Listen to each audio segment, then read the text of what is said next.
Halo, jumpa lagi dengan Om Bud Channel. Kali ini Om Bud akan mereview sebuah SUV yang populer di negara kita. SUV apakah itu? Ya, Pajero Sport.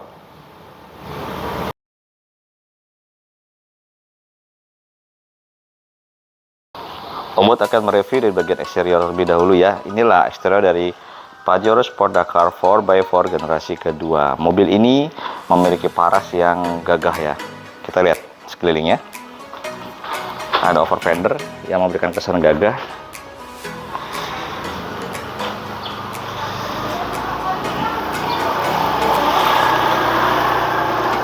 Dia bentuknya lebih membulat dibanding dengan yang all new.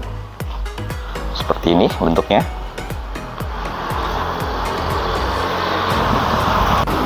Pajero Sport ini masuk ke medium SUV dengan lebar 1,815 meter dengan panjang 4,695 meter dengan tinggi 1,840 meter dan wheelbase-nya atau sumbu rodanya ini 2,8 meter. Dia wheelbase-nya ini sedikit lebih panjang dibanding dengan Fortuner, cuman untuk lebar sedikit lebih lebar Fortuner, kalau tinggi kurang lebih sama.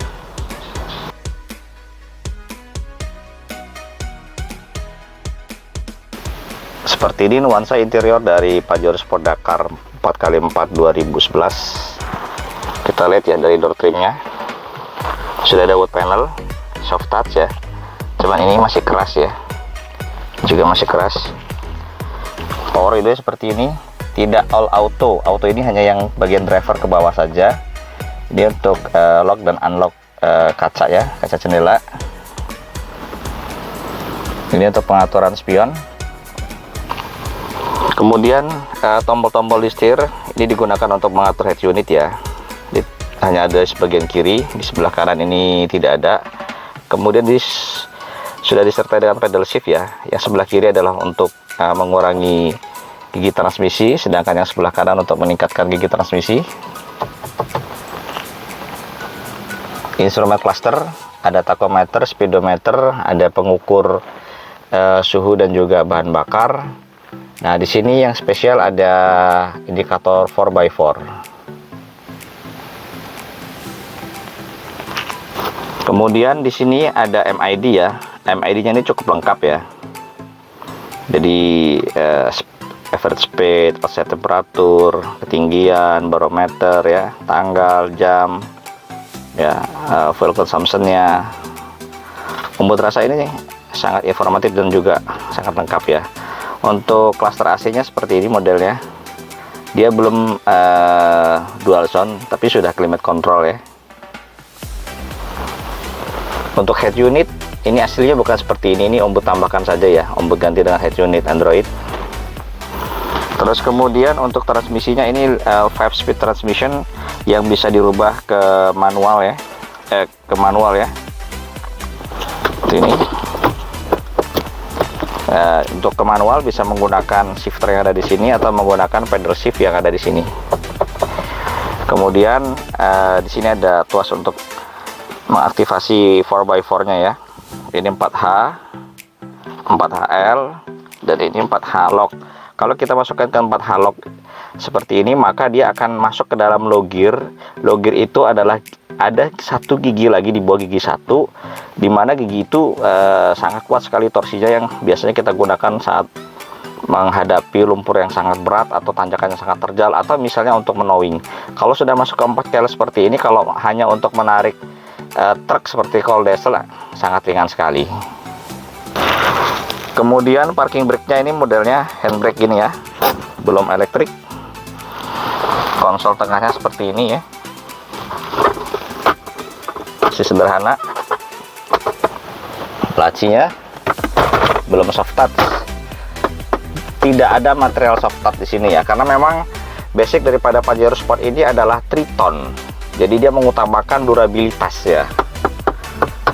Memang tidak terlihat mewah dan disentuh juga tidak terkesan dia mewah. Namun ini memberikan durabilitas yang lebih ya. Jadi aman sekali kalau kita gunakan misalnya kotor-kotor, kena lumpur, kena air, dan juga kalau terpapar atau terjemur di bawah sinar matahari aman. Kita nggak khawatir kalau dashboard ini akan pecah-pecah atau lengket.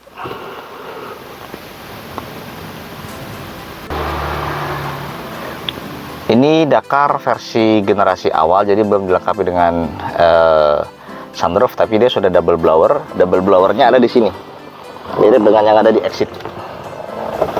Kalau Dakar setelah generasi ini, dia double blowernya di atas sini, di row, di atap row baris ketiga. Untuk jok ini kulit ya. Nah, joknya kulit, warnanya burgundi ya, agak merah-merah ati gitu. Untuk joknya sih cenderungnya rasanya dia agak sedikit keras ya dibanding dengan mobil pada umumnya. Cuman untuk support joknya Om Bud rasa ya cukup memberikan kenyamanan. Tapi memang busa joknya agak lumayan keras. Untuk posisi duduk di row kedua, tinggi Om Bud 1,69 meter, 169 cm. Dengan posisi mengemudi Om Bud seperti ini, kurang lebih tersisa sekitar 1 jari kurang nih, 1 jengkal kurang nih ya. Untuk legroomnya sih cukup aja ya, dibilang kurang juga enggak, dibilang berlebih juga enggak. Untuk headroom cukupan aja, seperti ini. Sekitar ada 8 jari ya, cukup lah. Cuman mungkin yang jadi pertimbangan ini terkait masalah kenyamanan jok di baris kedua ini ya. Terus terang joknya ini modelnya agak kurang suportif dengan busa jok yang cukup keras ya, sehingga agak kurang nyaman untuk di penumpang, terutama untuk di baris tengah seperti ini. Aduh, agak kurang nyaman ini ya. Pajero Sport ini SUV 7 seater ya. Kalau semua seatnya ini difungsikan, kurang lebih seperti inilah bagasi ya sisanya. Masih cukup luas. Di sini ada deck di bawah ya. Waduh, berantakan nih ya. Sudah juga ada laci sebelah kiri. Sebelah kanan juga ada. Nah, nih ya. Untuk legroomnya di baris ketiga tidak terlalu luas. Untuk orang dewasa cukup, cuman tidak terlalu nyaman. Agak sedikit kayak duduk di dingklik gitu ya. Cuman kalau untuk anak-anak ini jauh dari cukup ya, sudah cukup nyaman. Terus untuk masuk ke row ketiga, ini modelnya seperti ini, one touch tumble kalau nggak salah nih, lihat nih, gini. Nah, oke, langsung masuk. Ya, nah, oke ya.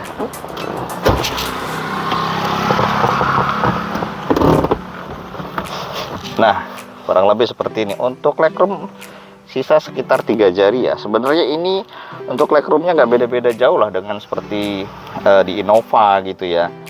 Cuman ini posisi duduknya tinggi nih, jadi kita kayak nggak tersangga dengan sempurna ini paha nih ya, tuh.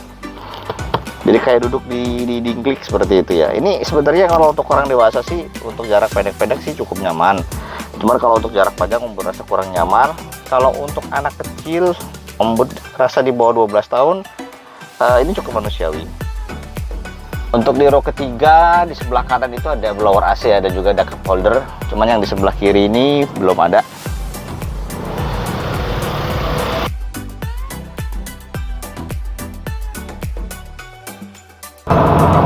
Om Bud ada di cabin Pajero Sport Dakar 4x4 2011. Gimana Om Bud driving experience-nya? Yang pertama untuk posisi duduknya ya. Untuk posisi duduk di Pajero Sport Dakar ini rasanya commanding karena memang mobilnya kan tinggi ya. Ground clearance saja 215 mm. Jadi rasanya kalau kita biasa mengendarai mobil-mobil kecil atau mobil MPV, mobil ini terasa akan jauh lebih tinggi ya dibanding mobil-mobil tersebut. Rasanya commanding, jadi rasanya kayaknya gagah gitu. Makanya orang kalau pakai Pajero itu kan terkesannya agak belagu ya, karena dia ngerasa mobilnya itu tinggi, besar, dan gagah gitu. Itu nggak boleh ditiru ya. Berikutnya Om Bud akan cerita mengenai mesin ya. Untuk mesin Pajero Sport Dakar ini menggunakan seri 4D56 ya, dengan tenaga 178 horsepower atau HP dengan torsi 350 Nm. Untuk karakter mesin ini dia baru terasa enak itu pada RPM atas ya, setelah 2000 RPM. Setelah 2000 RPM itu rasanya dia jambak sekali. Tapi di bawah 2000 itu dia agak sedikit lag gitu ya, rasanya nggak responsif. Kita injek gas itu masih ada jeda gitu ya, nggak langsung mobil itu melaju.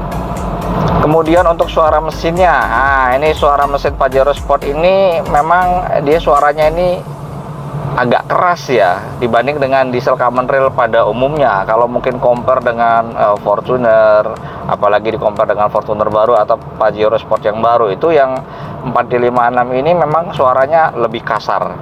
Jadi di dalam itu terasa suara gemeratak dieselnya itu khas sekali gitu. Kemudian yang khas dari Pajero Sport Dakar OPS ya sebutannya, itu untuk flutter turbonya ya. Jadi kalau pada saat kita akselerasi, kita injek gas ngeng gitu ya, terus kita lepas, akan terdengar suaranya ces ces ces ces. Nah, itu yang bikin menggugah kita untuk melajukan mobil ini lebih laju lagi gitu ya. Jadi rasanya seperti ada suara tenaga tambahan gitu ya. Jadi itu asik sekali rasanya kalau kita mengendarai mobil ini, ada ces ces ces turbonya.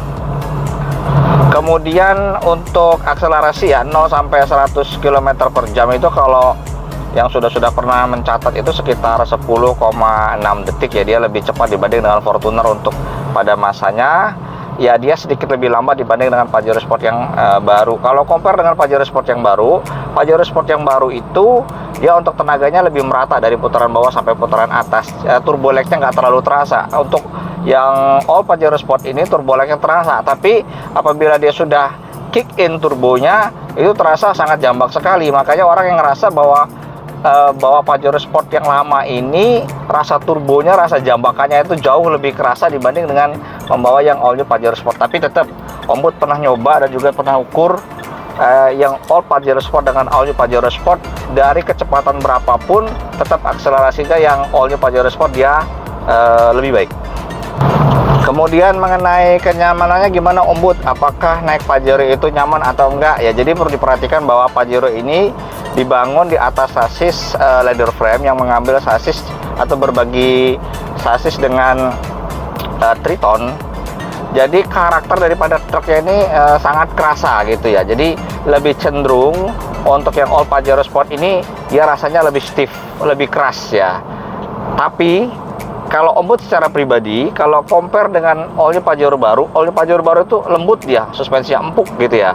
Tapi sebetulnya rasa nyamannya justru lebih didapat yang di sini, yang Pajero Sport yang lama. Kenapa? Dia body rollnya kiri kanannya itu dia lebih minimal dibanding dengan yang all new Pajero Sport. Kalau all new Pajero Sport itu dia kiri kanannya itu lebih terasa gitu ya, karena mungkin karena suspensinya di setting dia lebih empuk ya. Kalau Om Bud bawa dulu pernah punya all new Pajero Sport, yang kerja di rumah Om Bud tuh kalau pakai all new Pajero Sport dia nggak mau. Dia kenapa? Katanya mual, karena di belakang itu duduk mobil itu nggak mau diem. Memang kalau dia ketemu speed bump, kemudian ketemu jalan-jalan yang onderlah, dia akan terasa lebih nyaman, dia lebih bleb seperti itu. Cuman memang suspensi lebih empuk itu membuat bantingan ayunan bodi mobil itu menjadi lebih sering. Nah, beda dengan yang all Pajero Sport yang ini, dia lebih kaku ya, lebih kaku.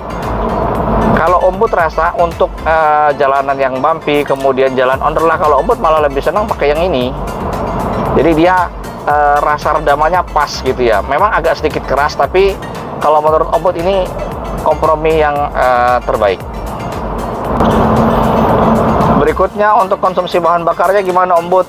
Untuk konsumsi bahan bakar all Pajero Sport ini yang tipe Dakar itu akan lebih boros dibanding dengan yang tipe Exit ya. Juga yang tipe Dakar 4x4 akan lebih boros dibanding dengan yang 4x2. Tapi perlu dipahami bahwa mobil ini masih capable sekali menggunakan biosolar yang murah meriah, hanya 6.800.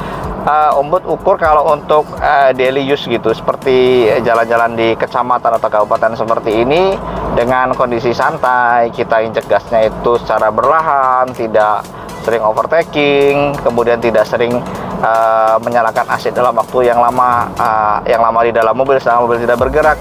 Seperti itu dia bisa dapat 110. Tapi kalau kita sering overtaking ya, kemudian bencok gasnya dalam-dalam, sering jadikan genset untuk nyalakan AC di dalam mobil, itu agak boros ya, mungkin sekitar 1,1/8,5 sampai 8,7. Tapi kalau dikonversikan ke nilai rupiahnya, karena solar itu murah, tetap menggunakan mobil diesel dengan segala ketangguhannya, apalagi ini 4x4, itu tetap memberikan cost yang sangat murah sekali. Bahkan mungkin compare dengan mobil LCGC, dia menggunakan Pertamax, tetap ini akan hitung-hitungannya akan jauh lebih murah. Kemudian untuk perawatannya gimana Om Bud? Kalau untuk perawatan Pajero Sport ini sebenarnya relatif simple ya, jadi dia tidak terlalu repot. Yang penting tiap 5.000 km ganti oli ya, dengan menggunakan oli 10W30. Olinya itu sekitar 6,5 liter ya, dengan filter oli. Terus kemudian filter solarnya itu diganti tiap 10.000 km, tiap 20.000 km kita purging. Untuk oli matic sih bagusnya per 20.000 kita ganti ya, atau maksimal 40.000 km lah kita lakukan flashing. Untuk timing bell itu maksimal 70.000 ya, jangan lebih dari itu. Terutama kalau mengganti timing bell, jangan lupa timing bellnya yang kecil ya, kan ada dua, ada yang besar ada yang kecil, itu harus diganti semuanya. Juga tensionernya harus diganti semua, karena kalau nggak nanti timing bell yang kecil itu kalau udah gundul, wah itu repot sekali. Itu akan bunyi sek sek sek sek. Ngerinya kalau itu sampai putus, bisa bubar mesinnya. Kemudian apa nih Om Bud untuk potensial problem yang sering ditemui di Pajero Sport Dakar, yang old Pajero Sport Dakar ini? Yang pertama, mesin Pajero Sport ini sering sekali ditemui di overheat. Itu sudah banyak betul kasusnya. Coba cek di bengkel resmi ataupun bengkel non resmi, pasti banyak sekali Pajero Sport ini yang overheat. Masalahnya ada di mana? Yang pertama, permasalahannya adalah termostat ya. Karena termostat itu memerlukan penggantian secara periodik ya. Om Bud pernah nyoba termostat yang lama dengan termostat yang baru. Termostat yang lama itu ternyata dia bukanya itu dengan suhu yang relatif sudah panas. Termostat yang baru itu sudah membuka lebar, itu baru membuka sedikit. Nah, itulah potensi awal dia terjadinya overheat. Yang kedua, untuk radiator. Nah, radiator Pajero Sport itu dia agak beda dengan mobil lain. Kalau mobil lain itu kan dari atas ke bawah ya alirannya ya. Kalau dia dari kiri ke kanan, sehingga dengan aliran dari kiri ke kanan itu potensial sekali membuat endapan ya di kisi-kisi radiator itu. Nah, apabila sudah terjadi endapan, kemudian termostatnya itu tidak membuka dengan baik, nah itulah potensi awal sebab terjadinya overheat. Kalau sudah overheat seperti itu, aduh udah repot ya, panjang urusannya. Kalau saran Om Bud, kalau kamu mau beli Pajero, yang pertama termostatnya ganti yang baru. Terus yang kedua, radiatornya kalau kilometernya udah ada 100.000 km, sebaiknya dikorok, atau kalau enggak beli aja radiator baru. Nggak harus merek yang asli, lebih aja merek Koyorat itu sekitar 1,8 juta, itu pun sudah bagus. Om Bud ini pakai Koyorat ini, udah pakai sekitar 2-3 tahunan, no problem ya. Segera lakukan hal tersebut agar performa Pajero ini menjadi maksimal, jadi tidak khawatir terjadi overheat. Biasanya overheat itu akan muncul apabila dia ada beban yang berlebih, misalnya kita tanjakan yang sangat tinggi ya. Kalau untuk hari-hari biasanya jarang sekali temui overheat. Tapi kalau sudah dilakukan dua hal itu, Om Bud rasa kemungkinan overheat akan semakin kecil. Tentu jangan lupa untuk air radiator itu diganti ya, setiap 20.000 km diganti dengan yang baru. Jadi gimana teman-teman, tertarikkah dengan Pajero Sport Dakar? Kalau kata Om Bud, kalau teman-teman mau cari Pajero Sport, yang pertama carilah Pajero Sport yang tipe Dakar. Yang kedua, 4x4 jauh lebih baik, karena potensi atau kelaki-lakian Pajero itu akan ada di 4x4. Kita mau main kemana aja dengan Pajero Sport 4x4 aman. Mau ke pantai, ketemu pasir-pasir, aman, nggak akan kepater. Kemudian mau naik turun gunung juga aman, untuk manjak tinggi aman, untuk towing kendaraan juga aman. Kita mau kemana pun aman, dan harganya pun hampir relatif, bedanya hanya tipis antara 4x2 dengan 4x4. Mengenai konsumsi BBM, Om Bud rasa tidak terlalu jauh ya, mungkin sekitar selisih 5% lebih boros, tapi itu cukup acceptable dengan kemampuan 4x4 yang dimiliki.